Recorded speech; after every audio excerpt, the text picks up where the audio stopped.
My name is Samantha Mitchell, though everyone calls me Sam. I'm 28 years old and just spent the weekend at my parents' house for our first family reunion in years.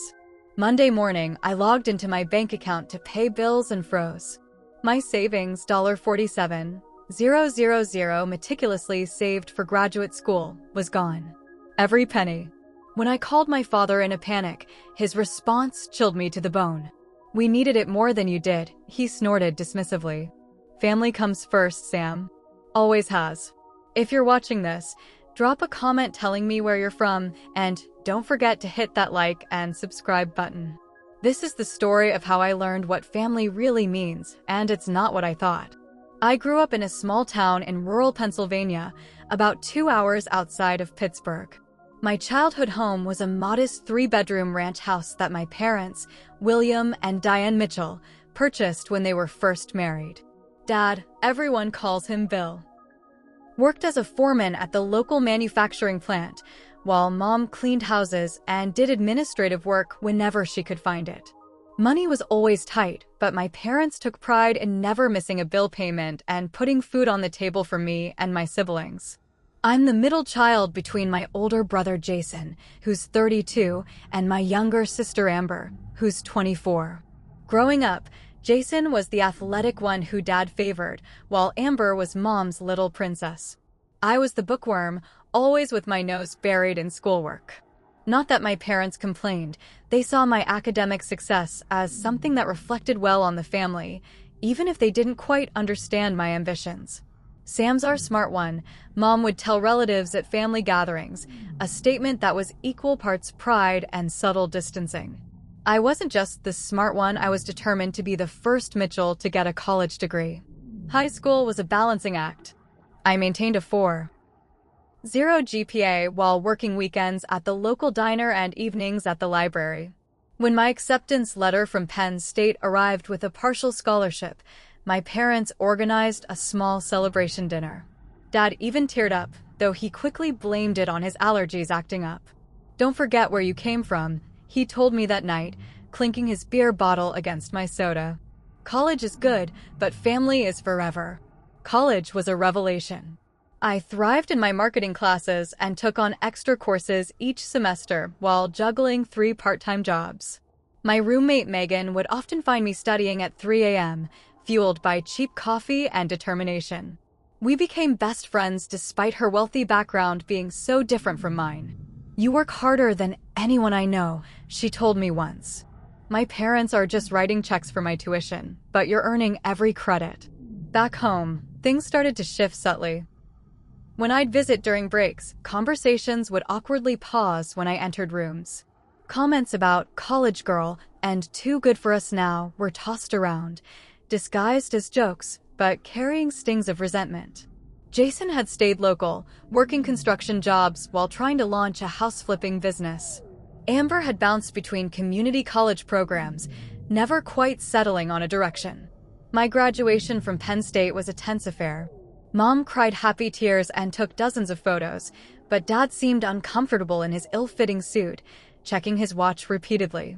Jason couldn't make it due to a work emergency, and Amber spent most of the ceremony texting. When I announced I'd accepted a position at a marketing firm in Philadelphia, the news was met with mixed reactions. "Philadelphia?" Mom had asked. "But that's almost 3 hours away. We thought you'd come back home." "Let her go," Dad had said gruffly. "If she wants the big city life, that's her choice." My first 2 years in Philadelphia were challenging but rewarding. I started in an entry-level position but quickly proved my value to the company. My tiny studio apartment wasn't much, but it was mine, the first space I'd ever had that was truly my own. I started building a life, making friends, dating occasionally, though nothing serious developed. Then came the first call for financial help. Jason's truck had broken down, and he needed $2,000 for repairs to get to job sites. I sent the money without hesitation. 3 months later, Amber needed help with an unexpected medical bill that turned out to be a cosmetic procedure. 6 months after that, my parents' furnace died in the middle of winter. Each time, I dipped into my growing savings, telling myself that's what family does. The pattern continued as my career progressed. Every few months, there would be a new crisis requiring immediate financial assistance. I began to notice that the gratitude expressed diminished with each instance, replaced by an expectation. When I hesitated before sending money for Amber's third emergency in a year, Mom called me in tears. "We never thought you'd turn your back on family," she said, her voice breaking. "After all we sacrificed for you." The guilt was effective. I sent the money but started setting boundaries. I created a separate family emergency fund with limits and began asking more questions about what the money was for. This wasn't well received. "Don't you trust us?" Dad demanded during one phone call. "We're not applying for a loan from a bank. We're asking our daughter for help." Despite these tensions, I continued advancing in my career. Last year, I was promoted to senior marketing strategist with a significant salary increase. I started seriously planning for graduate school at NYU, which would require relocating to New York and a substantial financial investment. I'd saved $47,000 specifically earmarked for tuition and living expenses during the program. When my mother called suggesting a family reunion at my parents' house, the first in over 2 years, I was initially hesitant. But part of me hoped that sharing my graduate school plans in person might help them understand my career trajectory wasn't about abandoning them, but about building a better future. "Everyone will be there," Mom promised. "Even Uncle Frank and Aunt Carol are driving in from Ohio." It would mean so much to have all my children under one roof again. How could I say no to that? I marked the date on my calendar and made arrangements to take Friday off work, giving myself a long weekend at home.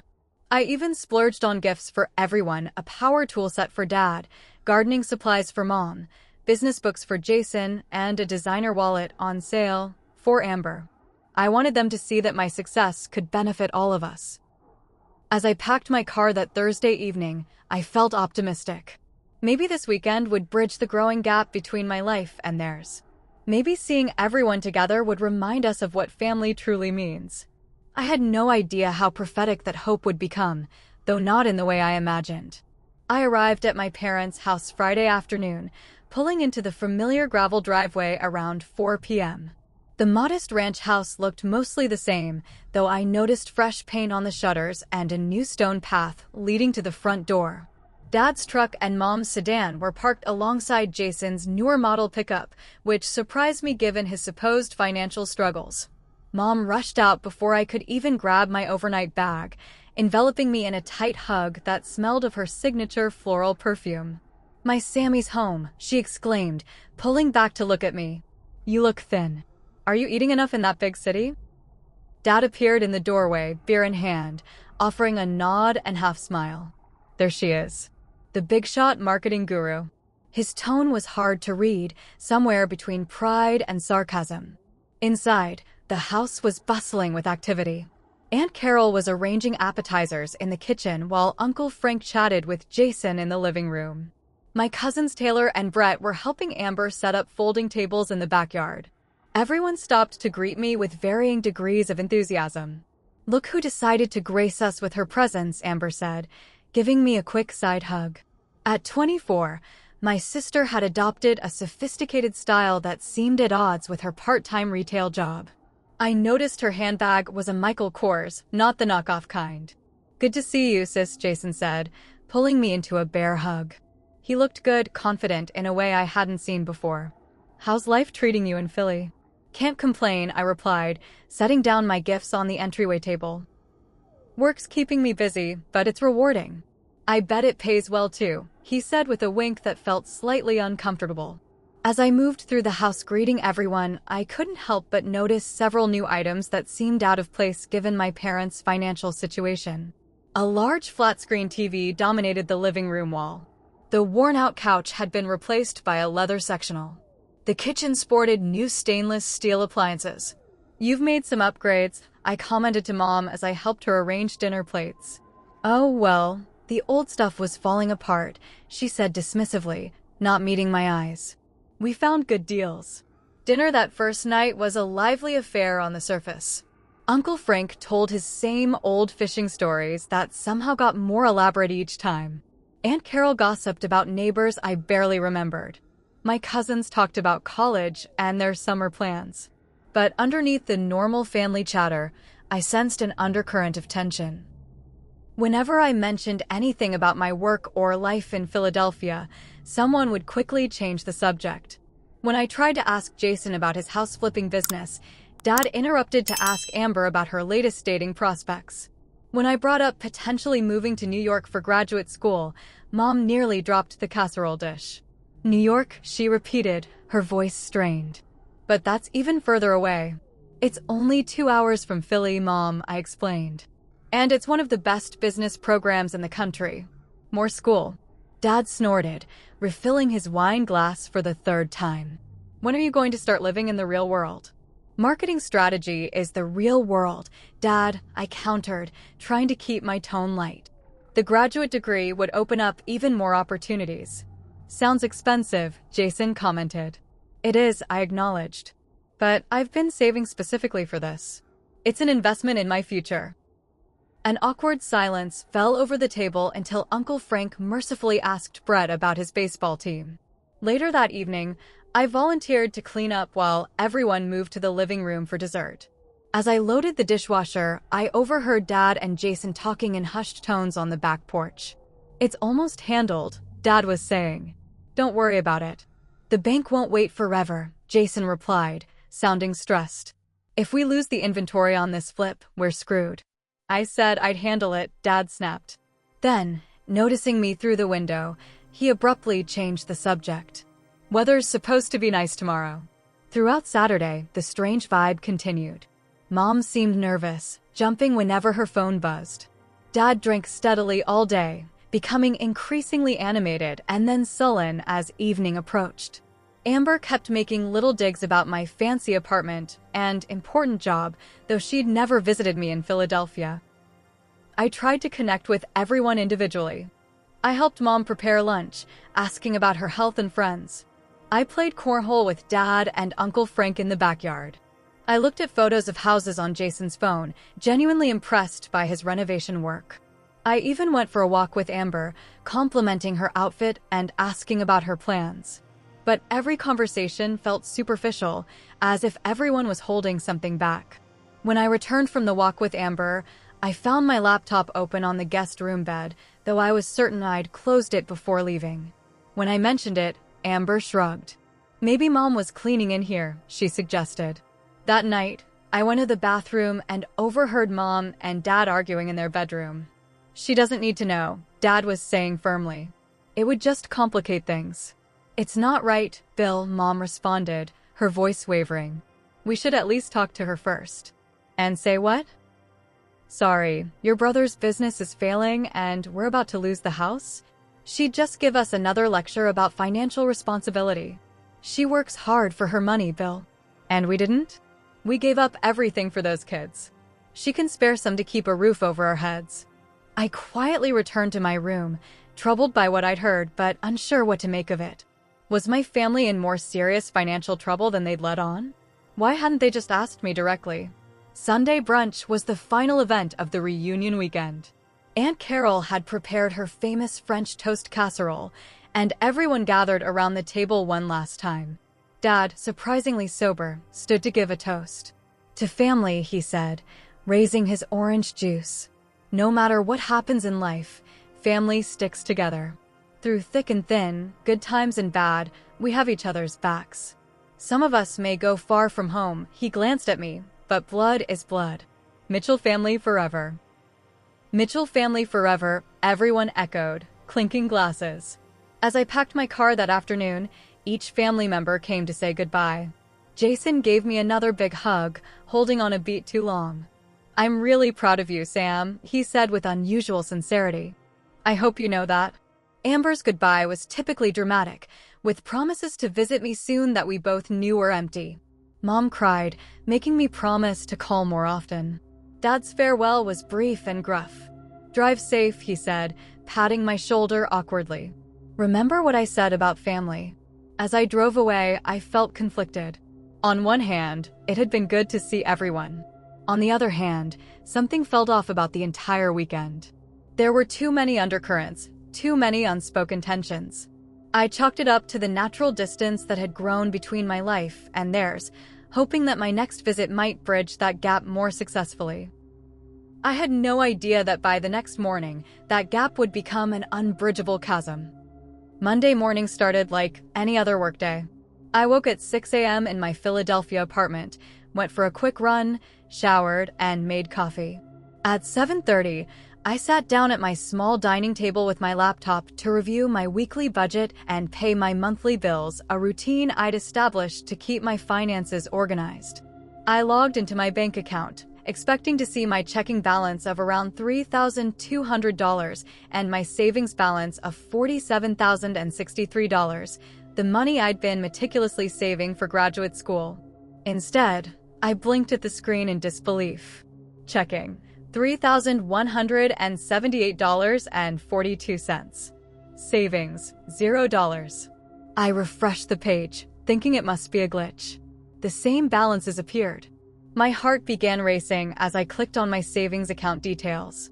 There it was, a transfer made on Saturday at 2:14 p.m. All $47,063 had been transferred to an external account I didn't recognize. This can't be happening, I whispered to myself, my coffee forgotten as I frantically navigated to the transaction history. The transfer had a memo line, Family Emergency Fund, Bill Mitchell. My father's name. My money. Gone. My mind flashed back to Saturday afternoon. I'd been on a walk with Amber while Mom prepared dinner. My laptop had been left in the guest room, and when I returned, it had been open. I always kept my computer locked with a password, but I realized with sickening clarity that my password manager had likely been active. And who would have known that better than my own family? With trembling hands, I called the bank's customer service line. After confirming my identity, I explained the situation to the representative. "I see the transfer here, Ms. Mitchell," she said. "It was initiated from your usual device, your MacBook Pro, and verified through your registered email address. There were no security flags raised. But I didn't make that transfer," I insisted, my voice rising. "Someone accessed my computer without my permission." "I understand your concern," the representative responded carefully. "However, since the transfer was made from your device with your credentials, the bank considers it an authorized transaction. If you believe someone used your computer without permission, you would need to file a police report for identity theft or unauthorized access." Police report. The words hung in the air. Filing a police report would mean officially accusing my father, my family, of theft. "Is there any way to reverse the transfer?" I asked desperately. "Not without a police report and investigation, Ms. Mitchell." "I'm sorry." After hanging up, I sat motionless at my table, trying to process what was happening. Almost $50,000 gone. My graduate school fund evaporated. My future plans derailed. I called my parents' landline. No answer. I tried my father's cell phone. Straight to voicemail. I called my mother. Voicemail again. I texted all 3 family members. "Need to talk urgently. Please call me." No responses. I tried Jason next. Voicemail. Then Amber. Same result. The silence was deafening. They knew. They all knew. By now, it was 8:45 a.m., and I was supposed to be at work in 15 minutes. I called my supervisor, Lisa, my voice breaking as I explained I had a family emergency and needed to take a personal day. She was understanding, having always known me as a reliable employee who rarely missed work. I spent the next hour calling every family member repeatedly, growing increasingly frantic with each unanswered call. Finally, in desperation, I called from my work phone, which would display as an unknown number. My father answered on the second ring. "Hello." His voice was casual, as if yesterday's goodbye had been any normal family parting. "Dad, it's me," I said, struggling to keep my voice steady. "I need to talk to you about my bank account." A long pause followed, then a heavy sigh. "I figured you'd be calling about that," he said, his tone hardening. "What about it?" "What about it?" I repeated incredulously. "Dad, all of my savings is gone. $47,000. Did you transfer that money out of my account?" "We needed it," he said flatly. "The money was just sitting there while we were about to lose everything." The confirmation hit me like a physical blow. I sank onto my couch, suddenly lightheaded. You stole from me? I whispered. Don't be so dramatic, Samantha, he snorted dismissively. We needed it more than you did. Family comes first. You've always been able to land on your feet. That money was for my education, for my future. My shock was giving way to anger now. How could you do this? Why didn't you just ask me? Would you have given us the entire amount? He challenged. No, you'd have lectured us about budgeting and responsibility while writing a token check. We didn't have time for that. So you just took it all? Without even talking to me. Tears were streaming down my face now. Dad, that's theft. It's family, he countered, voice rising. Mitchell family forever, remember? Or was that just a nice sentiment for you while you build your fancy life and forget where you came from? I've never forgotten, I said, my voice breaking. I've sent money every time you asked. I've never said no, not once. And we're supposed to beg our own daughter for handouts? He demanded. You think that feels good? To watch you succeed while the rest of us struggle? This way is better. Clean. Done. Done. I echoed. Dad, I need that money back. I'm supposed to start graduate school next year. Graduate school can wait, he said dismissively. Family can't. I've got to go now. Your mother and I have an appointment with the bank about our mortgage. Thanks to you, we might just save the house. The line went dead. I sat in stunned silence, phone still pressed to my ear. My own father had just admitted to stealing my life savings and showed zero remorse. In fact, he seemed to think I should be grateful for the opportunity to help the family. As the reality of the situation sank in, I felt a wave of nausea. Running to the bathroom, I barely made it before vomiting. Afterward, I splashed cold water on my face and stared at my reflection. The woman looking back at me seemed different somehow, eyes wide with shock, face pale with betrayal. For the first time in my life, I understood that the family I thought I had, the one I'd worked so hard to support while building my own life, was an illusion. The truth was much uglier, and I had no idea what to do next. I called in sick the next day too. And the next. By Thursday, Lisa from work came by my apartment with soup and concern etched on her face. I must have looked terrible. I hadn't showered in days, had barely eaten, and had spent most of my time alternating between crying jags and stunned, hollow silence. Sam, what's going on? She asked, taking in my unwashed hair and red-rimmed eyes. This isn't like you at all. I couldn't hold it in anymore. The story poured out of me, the family reunion, the discovered theft, my father's callous justification. Lisa listened in horrified silence, occasionally squeezing my hand in support. You need to call Megan, she said firmly when I'd finished. Megan had been my best friend since college and now worked as a financial analyst in New York. And you need to eat something. I'll heat up this soup while you call her.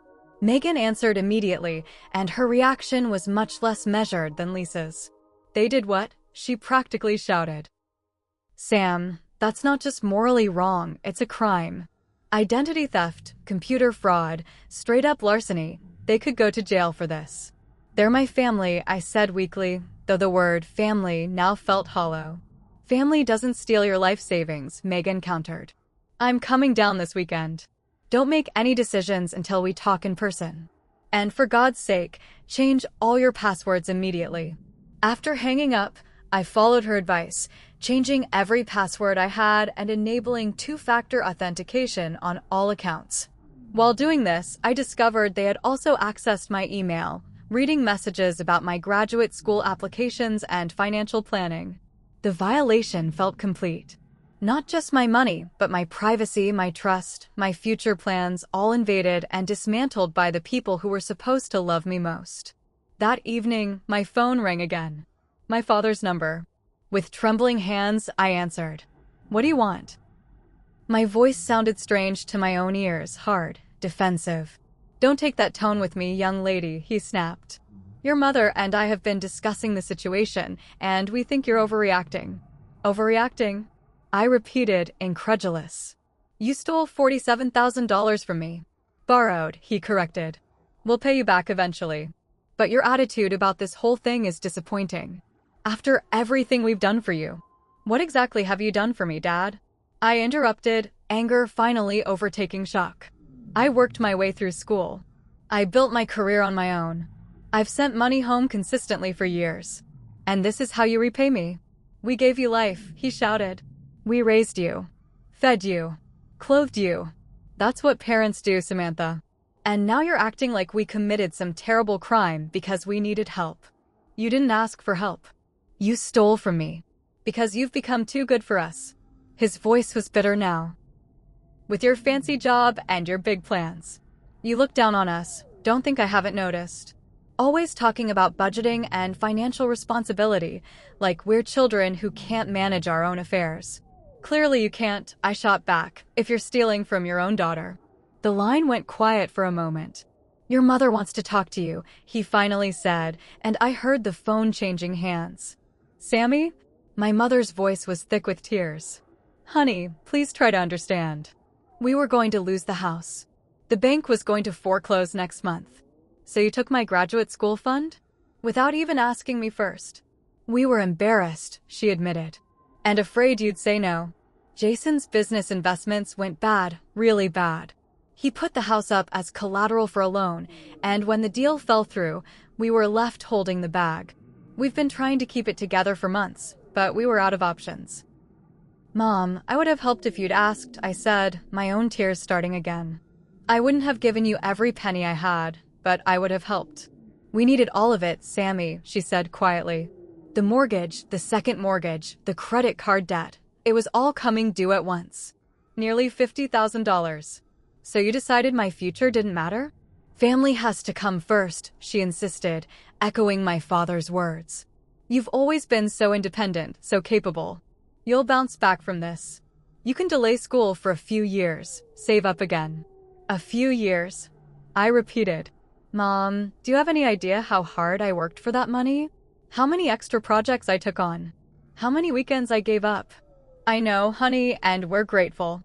Truly. But sometimes sacrifices have to be made for family. Why am I the only one sacrificing? I asked bitterly. That's not fair, she said, her voice hardening slightly. Your father and I have sacrificed our entire lives for you kids. Jason lost everything in his business. Amber's struggling to find direction. You're the only one of our children who's truly successful. Doesn't that success come with some responsibility to the people who raised you? The guilt trip was familiar territory, but this time it didn't work. In fact, it had the opposite effect, crystallizing my anger rather than diffusing it. I'm hanging up now, Mom, I said quietly. I need some time to think. Samantha, please. I ended the call. Within minutes, my phone buzzed with a text from Amber. Way to make Mom cry again. You've always been selfish, but this is a new low even for you. While you're building your perfect little life, the rest of us are struggling to survive. Family is supposed to help each other. Guess money matters more to you than we do. I didn't respond, but the message was like salt in an open wound. How had I become the villain in this scenario? The next day, I received a call from Uncle Frank, my father's brother. His voice was grave. Sam, I just heard what happened. I want you to know that Carol and I had no idea they were planning this. We're absolutely appalled. His words were the first validation I'd received from anyone in my family, and they unlocked something in me. I broke down crying again, unable to speak for several minutes while Uncle Frank waited patiently on the line. I don't know what to do, I finally managed. I can't believe they did this to me. I wish I could say I was completely surprised, he said with a heavy sigh. Your dad and I, we were raised by people who had some unusual ideas about family obligations. But this crosses every line. Have you considered going to the police? I can't do that, I said automatically. They're my parents. They're adults who committed a crime, he countered gently. A serious one. At the very least, you should consult a lawyer about your options. After we hung up, I sat at my kitchen table and tried to assess the practical impact of what had happened. My graduate school plans were definitely on hold. There was no way I could afford tuition now. My emergency fund was my checking account, which would cover about 2 months of expenses if I was careful. I'd have to start saving from scratch. I called NYU and explained that I needed to defer my admission, citing a family financial emergency. The administrator was understanding, but warned me that deferral wasn't guaranteed for the following year. I might need to reapply. Another dream potentially slipping away. The weekend arrived, and with it, Megan. She took one look at me and went into crisis management mode, ordering food delivery, opening windows to air out my apartment, and practically marching me into the shower. "First, we take care of you," she insisted. "Then we figure out the next steps." Over dinner, she helped me list my options. I could file a police report and potentially get some money back through fraud protection. I could hire a lawyer and sue my family in civil court. I could try to negotiate a repayment plan. Or I could accept the loss and move on, cutting ties with my family in the process. None of those options feel right, I admitted. If I go to the police, my parents could go to jail. If I sue them, it could drag on for years. If I try to get them to repay me, I'll be tethered to people who betrayed me in the worst way. And if I just walk away, they get away with stealing my future. "There's no perfect solution here, Sam," Megan said gently. "But doing nothing is still a choice, and it's one that hurts only you." On Sunday evening, as Megan prepared to return to New York, my father called again. This time, I let it go to voicemail. His message was shorter and angrier than before. "Your Uncle Frank just called me, all high and mighty about legal consequences and betraying your daughter's trust. I guess you've been running your mouth to everyone who'll listen.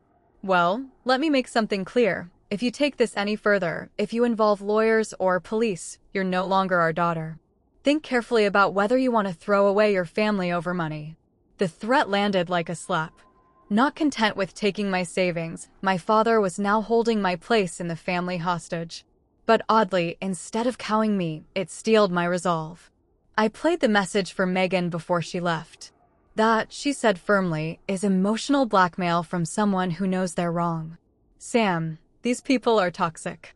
You deserve better."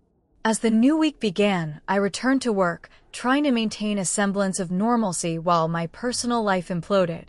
I scheduled an appointment with a therapist who specialized in family trauma, following a recommendation from Lisa. I also set up a meeting with a lawyer friend who had offered a free consultation. On Tuesday, my mother called. I almost didn't answer, but something compelled me to hear what she had to say. I spoke with Amber. She began without preamble.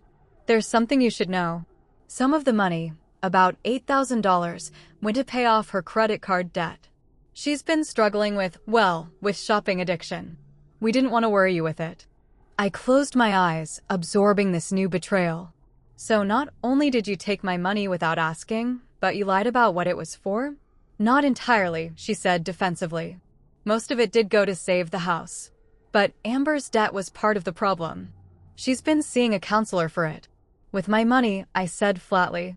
"Sam, please." "I have to go, Mom. I'm at work." That evening, I received an unexpected text from Jason. "Can we talk?" "Just us." We arranged to meet at a coffee shop halfway between Philadelphia and my hometown that weekend. When Saturday came, I arrived early, nervous, and unsure what to expect.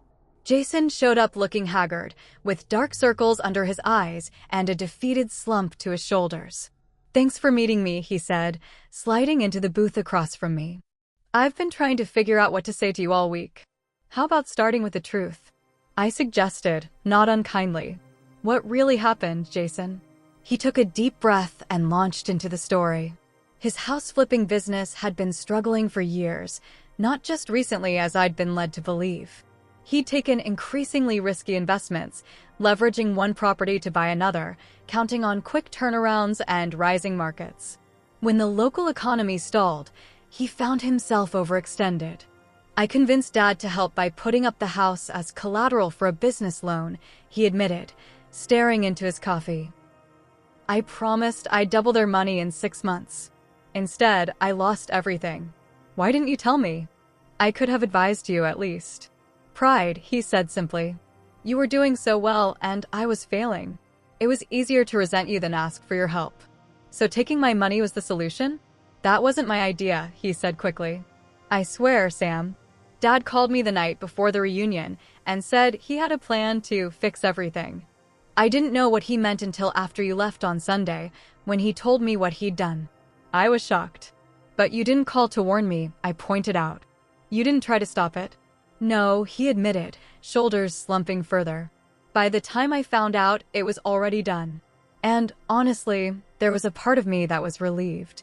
The bank was going to take Mom and Dad's house because of my mistakes. At least this way, they're safe. At my expense.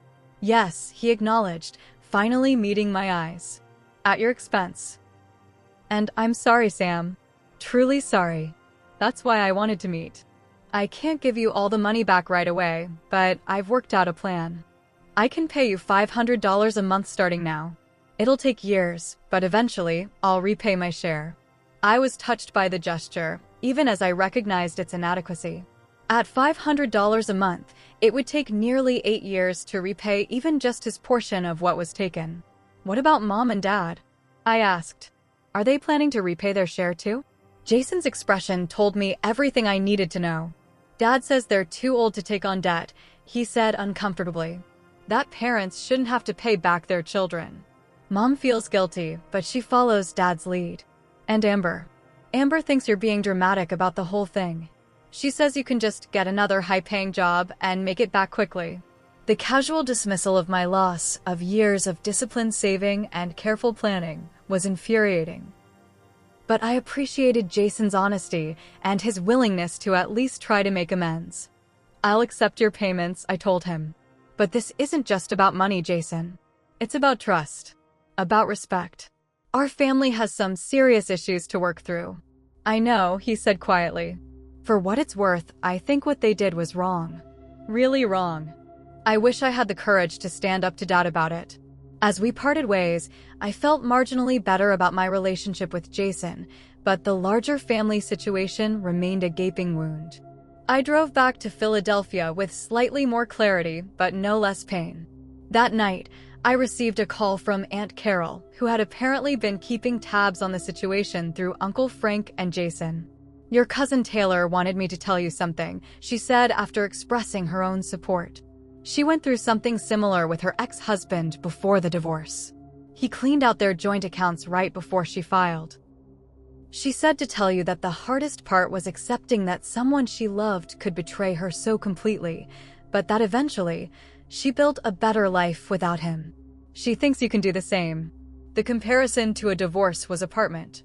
I was grieving the loss of the family I thought I had, the parents I believed would always have my back, the siblings I assumed would support me through thick and thin. That family had never really existed, at least not in the way I'd imagined. As the reality of my situation settled in, I found myself facing the hardest question of all. What kind of relationship, if any, did I want with the people who had betrayed me so profoundly? 1 week after discovering the theft, I was sitting in my boss Lisa's office for our scheduled one-on-one meeting. I'd tried to maintain my normal work performance, but it was obvious I was struggling. My normally meticulous reports had errors. I'd missed deadlines.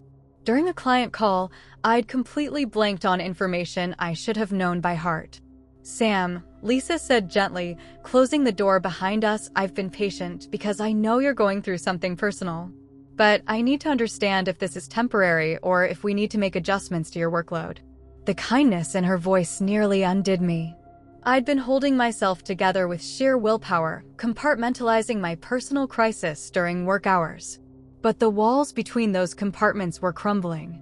My family stole my entire savings, I blurted out. Every penny I had set aside for graduate school. My own parents. They accessed my accounts during a family visit and transferred it all out. Lisa's eyes widened. Sam, that's criminal. Have you gone to the police? I don't know what to do, I admitted, my voice breaking. They're my family. But they betrayed me in the worst way, and they don't even seem to think they did anything wrong. My father actually threatened to disown me if I take legal action. That's textbook manipulation, Lisa said firmly. Look, I'm not a therapist or a lawyer, but I do know that what they did was wrong on every level. Have you spoken to anyone professional about this? I nodded. I have an appointment with a lawyer tomorrow. And I started seeing a therapist this week. Good, she said. That's really good, Sam. As for work, take the rest of the week off. Paid personal leave. Get the legal and emotional support you need, and we'll figure out the work stuff when you come back. Your job isn't going anywhere." Her support was like a lifeline in a stormy sea. I'd been so afraid of failing professionally on top of everything else that I'd been pushing myself beyond reasonable limits. The permission to step back, even temporarily, was an immense relief. The next day, I met with Alexis, a lawyer friend of Megan's who specialized in financial crimes. She listened intently as I explained the situation, occasionally taking notes, but mostly just letting me talk. Before we discuss legal options, she said when I'd finished, "I want to be clear about something. What your family did constitutes several serious crimes: identity theft, unauthorized computer access, and grand larceny, among others. If you were to file a police report, they could face criminal charges that might result in jail time, especially for your father as the primary actor." I nodded, stomach churning at the thought. That said, she continued, "There are other approaches. A formal demand letter from my office might be enough to scare them into setting up a repayment plan. We could file a civil suit seeking damages without involving criminal charges. Or you could attempt to negotiate directly with them, though given what you've told me, I don't recommend that route." "What would you do?" I asked. She considered carefully before answering. "If it were my money, I'd send a formal demand letter with a deadline for response, making it clear that failure to establish a repayment plan would result in both civil and criminal actions." "But Sam, this isn't just about money for you. It's about family. That complicates things emotionally in ways I can't fully address as your lawyer." I left her office with a draft demand letter in hand and a promise to think carefully before deciding how to proceed. The letter laid out the facts in stark, legal language: unauthorized access, fraudulent transfer, financial damages, and demanded full repayment within 30 days or face legal consequences. Reading it in the privacy of my apartment that evening, I felt sick. The clinical description of what my family had done made it impossible to rationalize or minimize. This wasn't a misunderstanding or a well-intentioned mistake. It was a calculated theft from someone they were supposed to love and protect. With shaking hands, I typed out an email to my entire family, mother, father, Jason, and Amber, with the subject line regarding the $47,063 taken from my account. "I've consulted with a lawyer about the unauthorized transfer of funds from my savings account," I wrote. Attached is a letter outlining the legal perspective on what occurred and the potential consequences. "I'm giving you one chance to make this right before I'm forced to take more formal action. I need a response with a concrete repayment plan within 7 days." I attached the letter, took a deep breath, and hit send before I could lose my nerve. The response was immediate and explosive. My father called within minutes, his voice shaking with rage. "A lawyer? You're threatening your own family with lawyers now," he shouted. "After everything we've done for you? This is how you repay us?" "You stole my life savings, Dad," I said, fighting to keep my voice steady. "What did you expect me to do?" "I expected you to understand that family takes care of family. That money saved our home, your childhood home." "You didn't give me a choice," I countered. "You didn't even ask me. Because you would have said no." "You don't know that," I said quietly. "But even if I had, that was my right. It was my money, earned through my work." "So that's it? You'd let your parents become homeless over money? What kind of daughter does that make you?" The guilt trip that had worked so effectively throughout my life suddenly seemed transparent and manipulative. What kind of parents steal from their child? I asked simply. He had no answer for that, just more anger. "If you go through with this, if you really sick lawyers and police on your own blood, then you're no daughter of mine. You understand that? You'll be dead to us." The line went dead. I sat there, phone in hand, tears streaming down my face, but feeling strangely calm. The threat that should have devastated me instead clarified everything. My father was showing me exactly who he was: someone who would steal, lie, manipulate, and ultimately discard me rather than take responsibility for his actions. My phone buzzed with a text from my mother. "Please call me privately. I want to discuss this without your father." Warily, I called her. "Sammy," she began, her voice pleading, "you have to understand what you're doing here. Your father is proud, too proud sometimes. If you push this, he'll never forgive you. Is that really what you want? To destroy our family over money?" "I'm not the one who destroyed anything, Mom," I said softly. You and Dad did that when you stole from me. We were desperate, she insisted. The bank was going to foreclose. Do you want us to lose the house? To live on the street? There were other options, I pointed out. You could have told me the truth. You could have asked for help. You could have downsized to a smaller place. You could have declared bankruptcy. Instead, you chose to steal from your own daughter.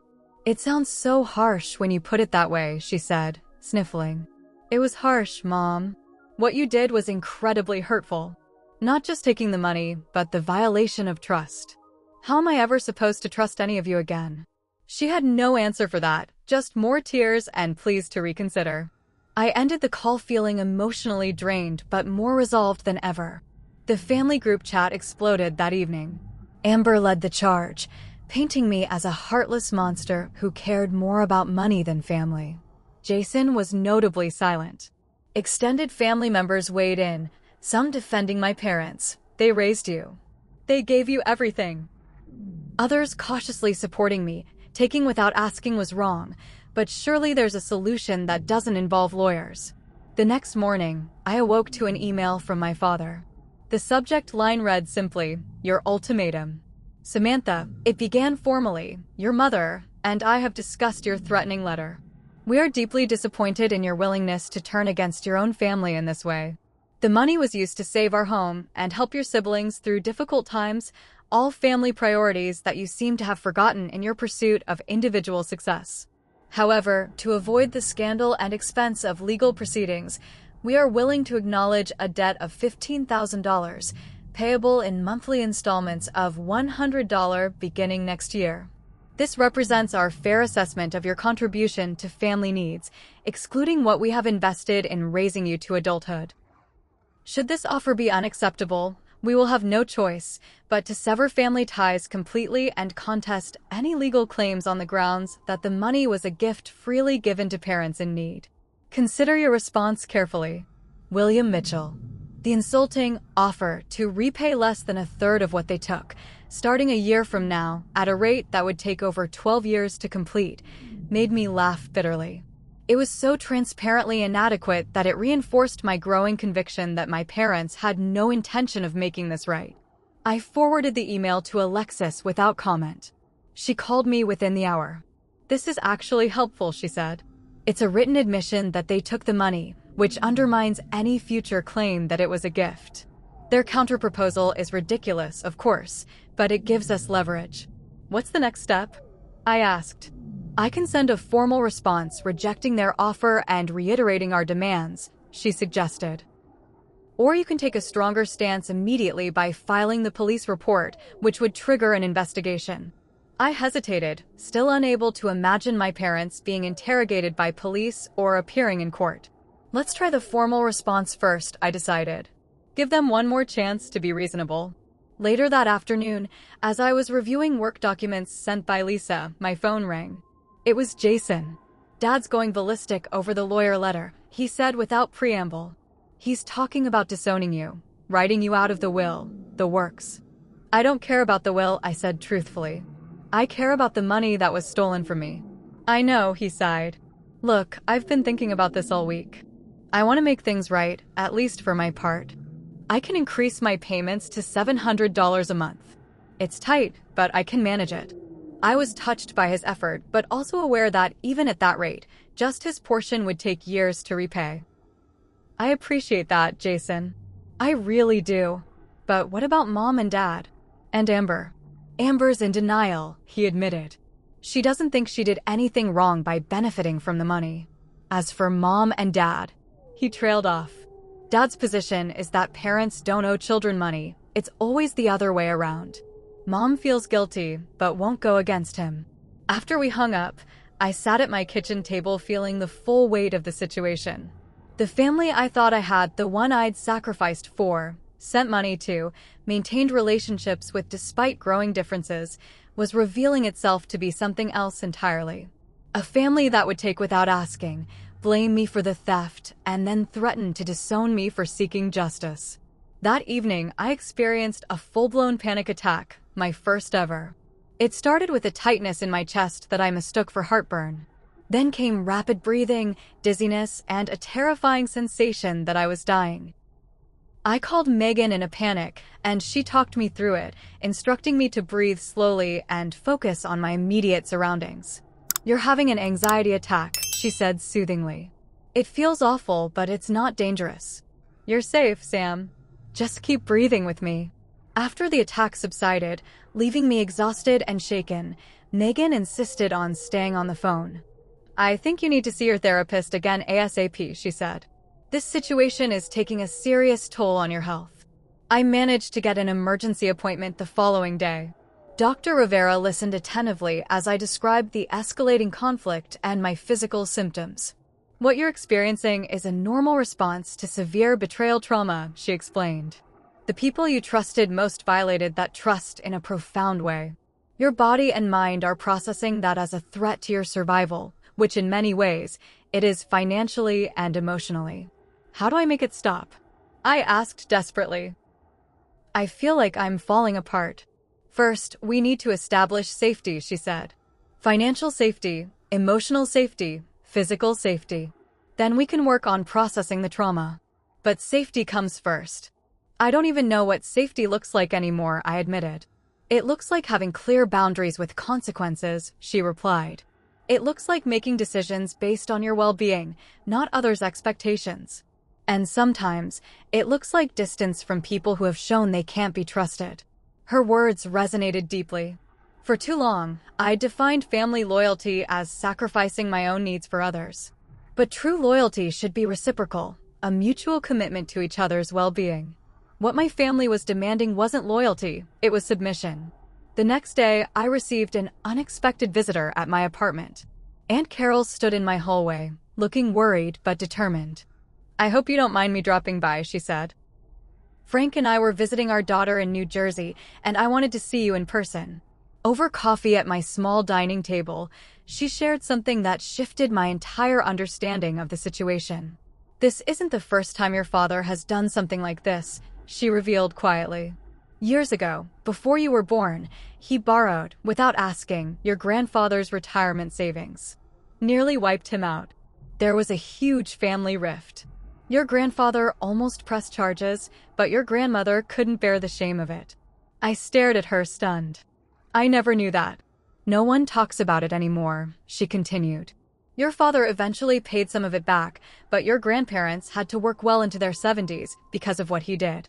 I thought that experience had taught him a lesson, but apparently not." "Why are you telling me this now?" I asked. "Because you need to know you're not crazy for feeling violated," she said firmly. "And because history is repeating itself. Your father has a pattern of taking what isn't his when he feels entitled to it, then using family loyalty to shield himself from consequences." Her validation was like oxygen to someone who'd been drowning. For the first time since the theft, I felt absolutely certain that I wasn't overreacting or being unreasonable.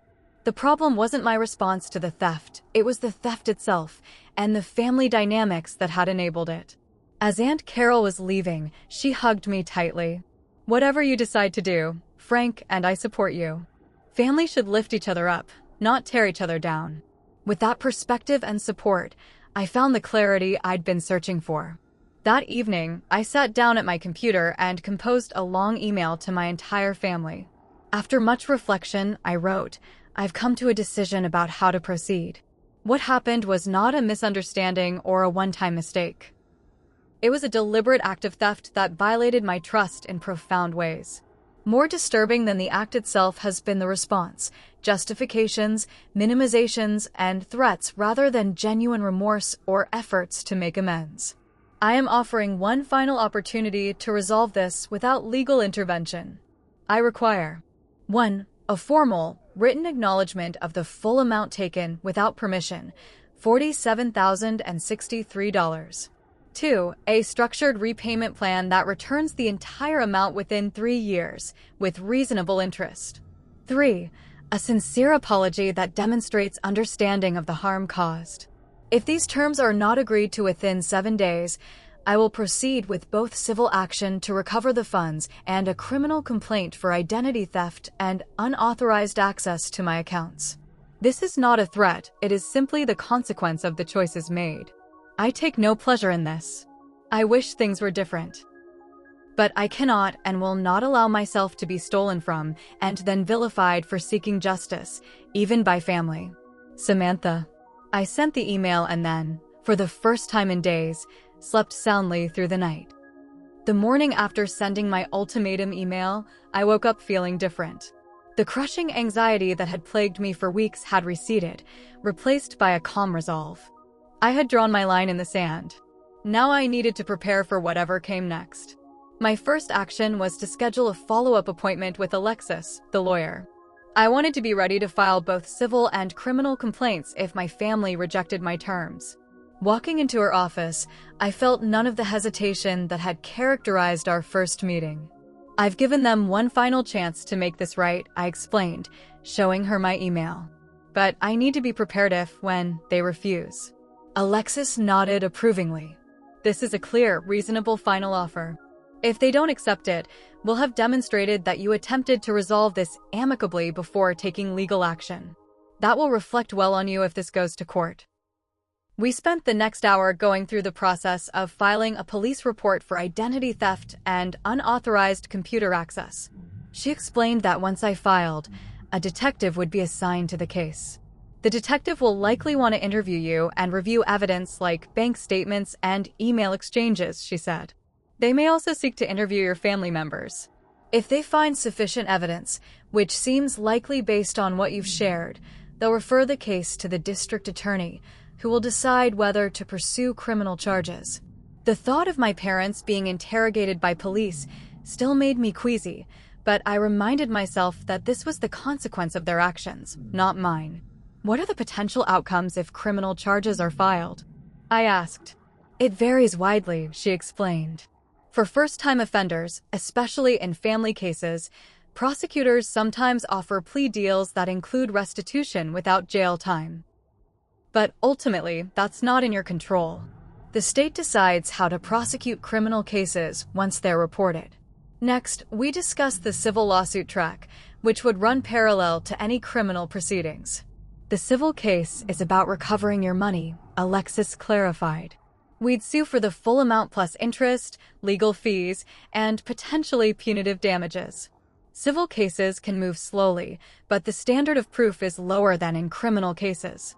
Based on the evidence you have, including your father's emails acknowledging the taking, I believe we have a strong case. Before I left, Alexis gave me a folder containing all the forms I would need to file a police report, along with a detailed timeline of events and evidence to present to investigators. Whatever you decide, she said as we wrapped up, remember that seeking justice for a wrong committed against you is not the same as attacking your family. They committed the harmful act. You're simply responding to protect yourself. Her words echoed what Dr. Rivera had told me about establishing safety. This wasn't about revenge, it was about protection and justice. That afternoon, I took another critical step in securing my financial future. I met with Naomi, a financial advisor recommended by Lisa, to assess the damage and develop a recovery plan. The loss is substantial, Naomi acknowledged after reviewing my finances, but not insurmountable. You're young, employed in a growing field, and you have no debt. Those are significant advantages. Together, we created a revised financial plan. I would need to postpone full-time graduate school, but could potentially start a part-time program in the spring. By making some lifestyle adjustments, moving to a less expensive apartment, cutting back on non-essential expenses, I could rebuild an emergency fund within 6 months and start saving for education again. Consider this a setback, not a roadblock, Naomi advised. Your long-term financial goals are still achievable, just on an adjusted timeline. The practical plan provided a sense of control that had been missing since the theft. I might have lost my savings, but I hadn't lost my earning potential or my determination.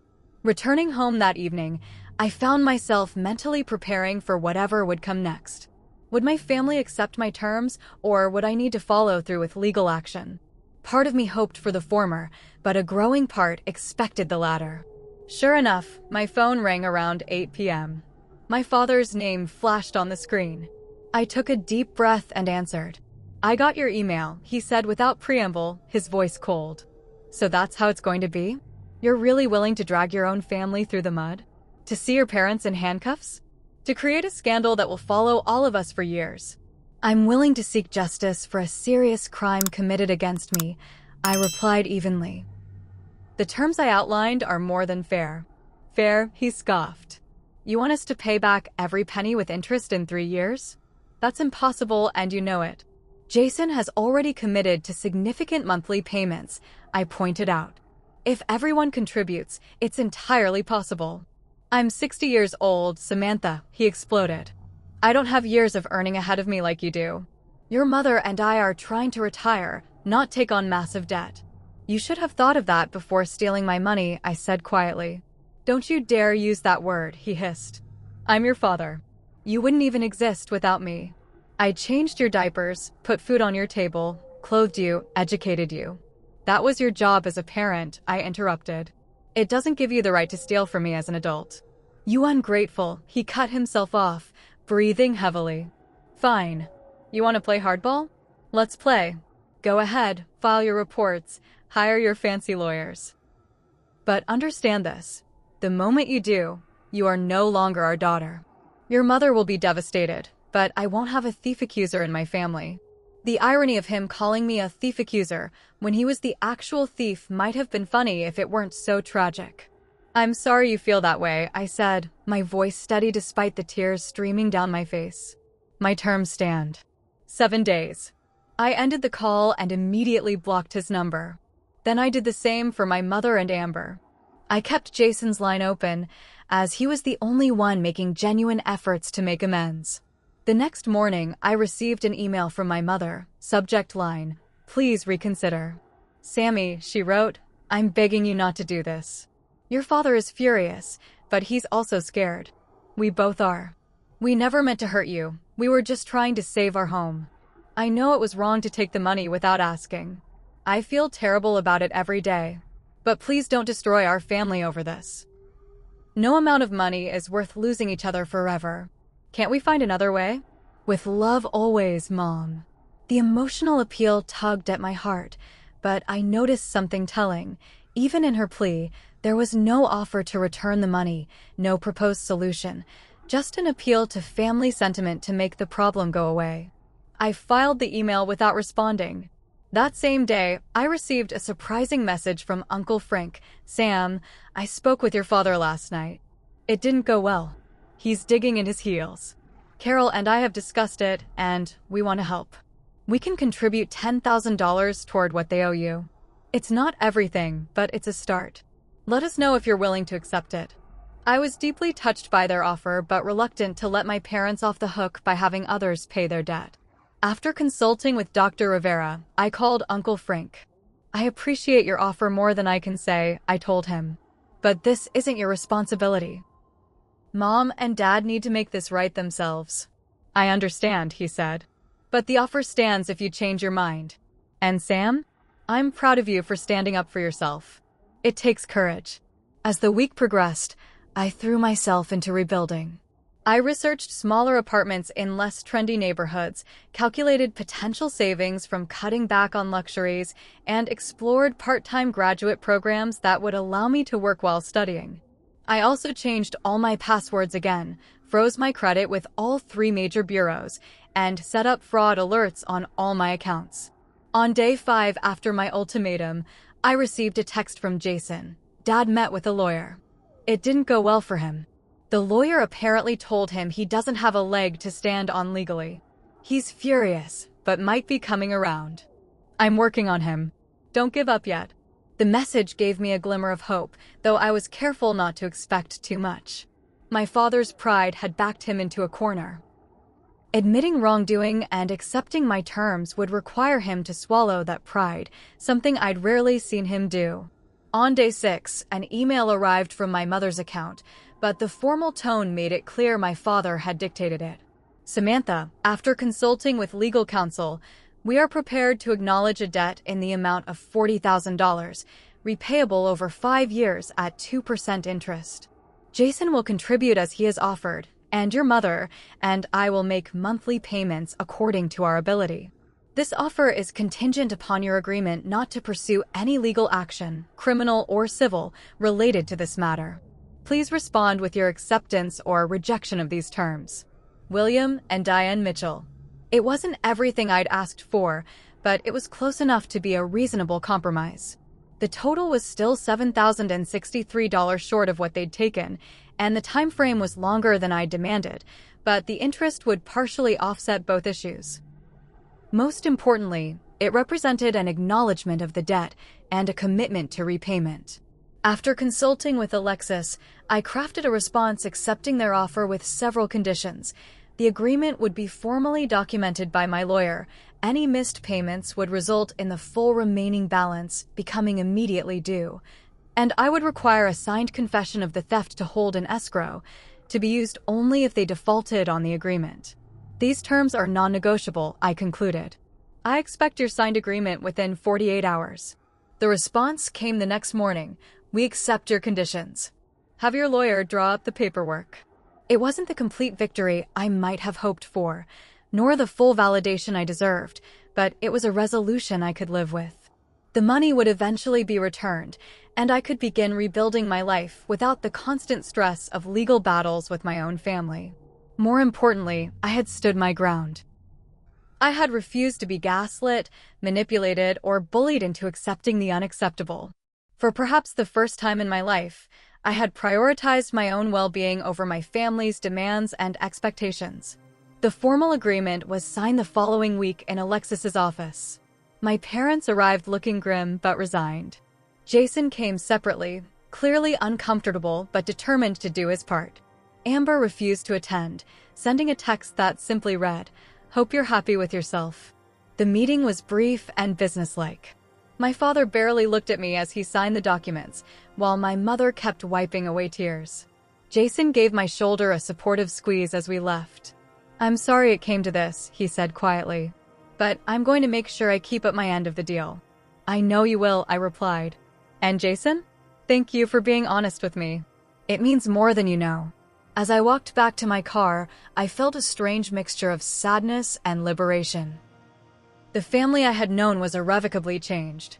The unconditional trust was gone, replaced by legal documents and payment schedules.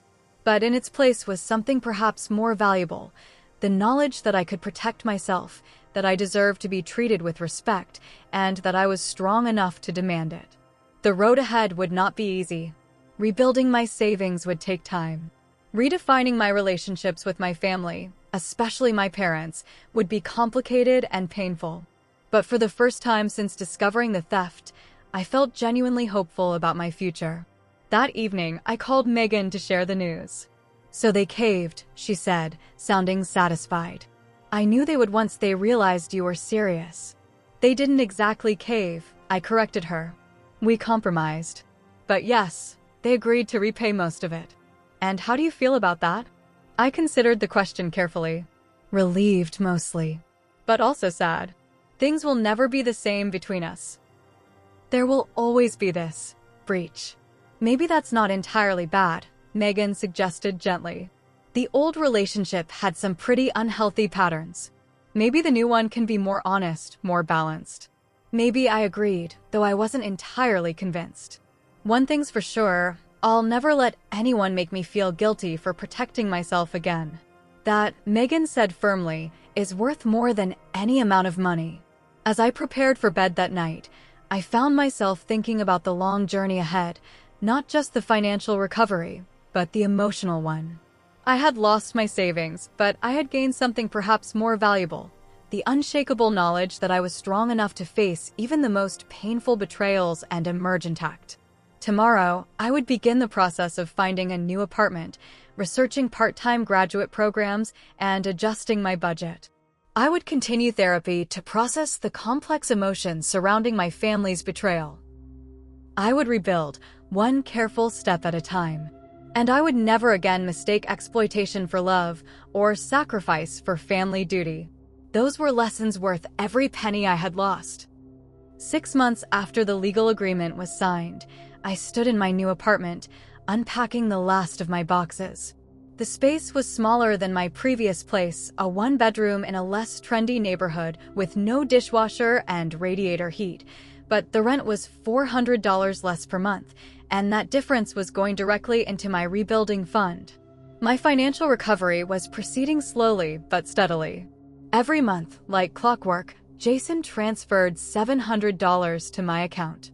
My parents' payments had started as agreed, though they came without notes or messages, just electronic transfers from an account I didn't recognize, probably set up specifically for this purpose. The initial months had been the hardest. Moving had been expensive despite my efforts to economize.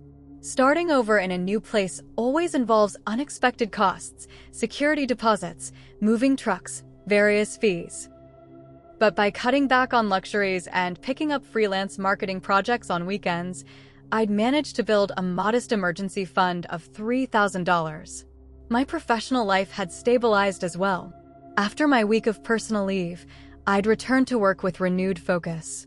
Lisa had been understanding and supportive, even helping me adjust my schedule when I started applying to part-time graduate programs.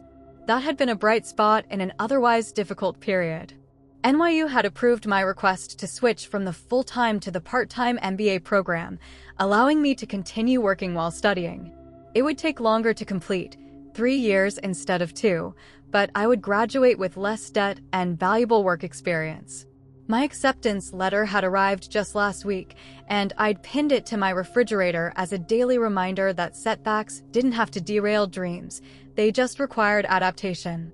The emotional healing had been more complicated than the financial or professional adjustments. Dr. Rivera had helped me process the complex grief of family betrayal, the loss not just of money, but of the relationships and trust one had taken for granted. What you're experiencing is ambiguous loss, she had explained during one particularly difficult session. Your family is still physically present in the world, but the relationship you thought you had with them is gone. That's a genuine loss that needs to be mourned. And mourn I had. There were days when the sadness felt overwhelming, when I questioned whether I'd done the right thing by pushing for repayment instead of accepting the loss to preserve family harmony. But those doubts had gradually receded as I built a new support network and established healthier boundaries. My relationship with my immediate family had fractured along predictable lines. Amber had blocked me on social media and refused all contact.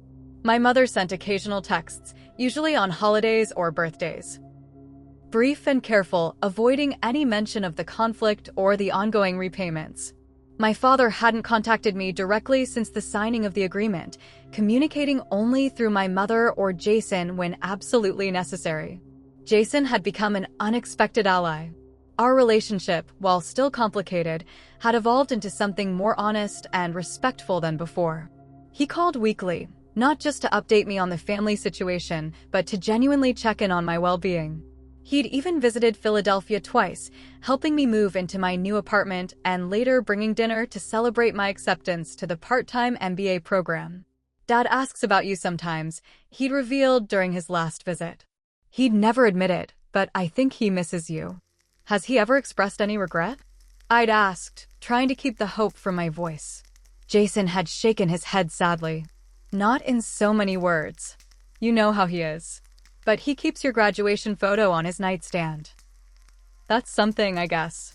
It was something, but not enough. Not yet, anyway. Thanksgiving had presented my first major holiday decision, whether to attempt a family gathering or create new traditions.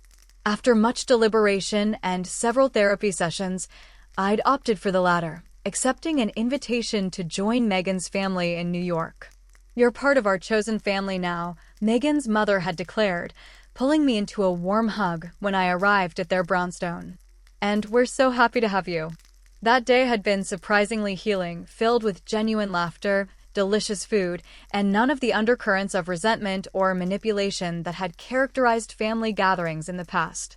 I'd returned to Philadelphia feeling lighter, with the realization that family could be defined by actions and choices, not just blood. Uncle Frank and Aunt Carol had remained steadfast in their support, calling regularly and even visiting once to take me to dinner. They provided updates on the extended family without pressure or judgment, allowing me to maintain connections that might otherwise have been severed in the fallout. Through it all, I'd continued to grow personally and professionally. The crisis had forced me to examine my values, boundaries, and resilience in ways that nothing else could have. I discovered an inner strength I hadn't known I possessed, the ability to stand firm in the face of emotional manipulation, to prioritize my own well-being without debilitating guilt, and to rebuild after significant loss. Just last week, I'd received an acceptance letter from NYU's part-time MBA program, along with a small scholarship that would help offset the costs. I'd start in January, taking evening classes twice a week while continuing my full-time job. It wasn't the path I'd originally planned, but it was a path forward nonetheless.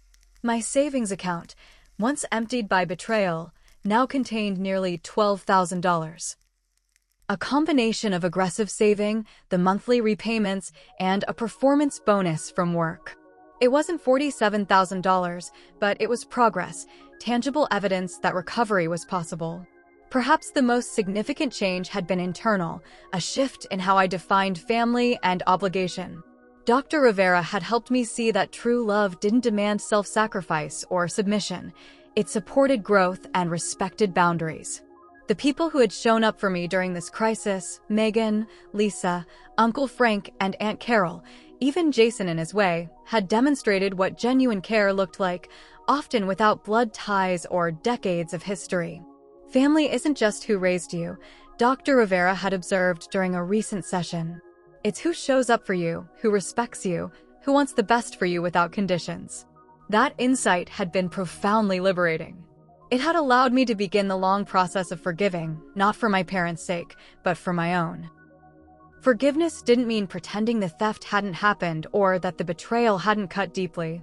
It meant acknowledging the reality of what had occurred while refusing to let it define my future or consume my present. One evening in early December, as I was preparing for my final work presentation of the year, my phone rang with an unfamiliar number.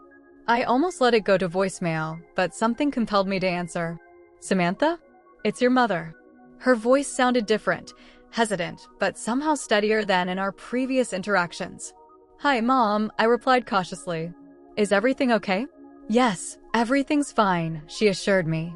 "I'm calling from a friend's phone because, well, I wanted to talk to you privately. About what happened." I sat down on my couch, heart pounding. "I'm listening." "I've been doing some thinking," she began slowly. "A lot of thinking, actually. And I want you to know that I'm sorry. Truly sorry. What we did to you was wrong. Not just taking the money, but how we handled everything afterward." The apology I'd waited months to hear caught me off guard. I remained silent, unsure how to respond. "I can't change your father's mind," she continued, "and I can't speak for him. But I can speak for myself. I betrayed your trust, and I've been making excuses instead of taking responsibility. I'm not asking for forgiveness, at least not yet. I just wanted you to know that I understand now why you did what you did. And you were right to do it." Tears filled my eyes as I absorbed her words. It wasn't a complete resolution, but it was an important first step. "Thank you for saying that, Mom," I said finally. "It means a lot to hear." "I miss you," she admitted. "The house feels empty without your visits. Would you be open to meeting for coffee sometime? Just the two of us." I considered the request carefully. My instinct was caution, but Dr. Rivera had encouraged me to remain open to genuine attempts at reconciliation while maintaining healthy boundaries. "I think I'd like that," I said. "Maybe after the holidays, when things are less hectic?" "I'd like that too," she said, the relief evident in her voice. After we hung up, I sat in the quiet of my apartment, reflecting on the journey of the past 6 months. The wound was still there, still tender in places, but it was healing. The future remained uncertain. I had no illusions that one conversation would restore what had been broken, but for the first time, I could envision a path toward a new kind of relationship with my family. Not based on blind trust or unquestioning loyalty, but on mutual respect, clear boundaries, and earned trust. The lessons had been painful but valuable. That love should never be used as a weapon or a shield. That setting boundaries wasn't selfish but necessary. That forgiveness was a process, not an event. That sometimes the healthiest thing to do is to step back, even from family. That resilience came not from avoiding pain, but from moving through it. And perhaps most importantly, that I was stronger than I had ever imagined.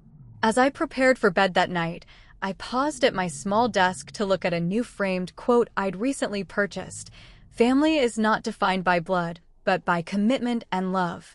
6 months ago, those words would have seemed like a betrayal of everything I'd been taught. Now, they felt like wisdom, hard-won and precious. I had lost much in the past half year: money, security, innocence, and certain family bonds. But I had gained something invaluable: the knowledge that no matter what happened, I could trust myself to protect what mattered, to rebuild what was broken, and to recognize genuine love when it was offered. Tomorrow would bring new challenges, final preparations for the holidays, year-end work deadlines, planning for the start of graduate classes in January. But I would face them with a confidence born of survival, with boundaries forged in crisis, and with a growing circle of people who demonstrated love through actions, not just words. The story wasn't over. In many ways, it was just beginning. But for the first time since that terrible Monday morning when I discovered my empty savings account, I felt truly hopeful about the chapters yet to be written. What would you do if someone you trusted completely betrayed you like this? Would you have the courage to stand up for yourself, even if it meant risking important relationships? Have you ever had to redefine what family means to you? I'd love to hear your stories and perspectives in the comments below. If this resonated with you, please hit the like button and subscribe to hear more stories about navigating difficult family dynamics and finding strength in unexpected places. Thank you for listening to my journey, and remember, sometimes the hardest boundaries to set are the ones that ultimately lead to our greatest healing.